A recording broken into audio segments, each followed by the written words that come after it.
छत्तीसगढ़ के जगदल बस्तर जिले में कोरोना वैक्सीनेशन की रफ्तार धीमी होने के चलते 600 से अधिक वैक्सीनेशन एक्सपायर होने के कगार पर पहुंच गई है।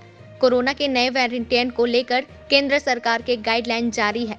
एडवाइजरी के अनुसार नए साल के दूसरे या तीसरे हफ्ते में कोरोना के नए वेरिएंट विकराल रूप ले सकते हैं।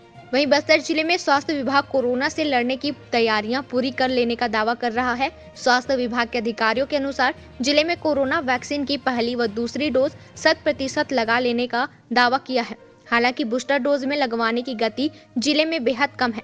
फिलहाल 62% लोगों को ही बूस्टर डोज लग पाई है। वहीं जिले में 600 से अधिक वैक्सीन के क्वाइल खराब होने के कगार पर है। 30 दिसंबर के बाद 600 क्वाइल खराब हो जाएगी। विभाग के अधिकारियों के अनुसार अगले 2 या 3 दिनों में डोज लगा दी जाएगी। जगदलपुर से संवाददाता विजय पचौरी की रिपोर्ट।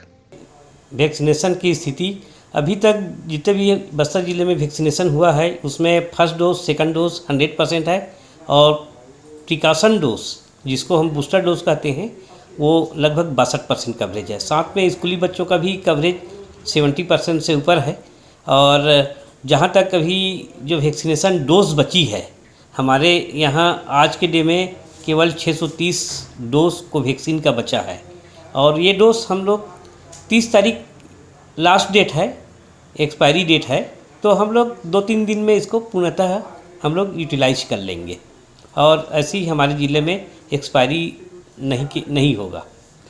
सर, ये बूस्टर डोज लगने में थोड़ी धीमी गति है क्या?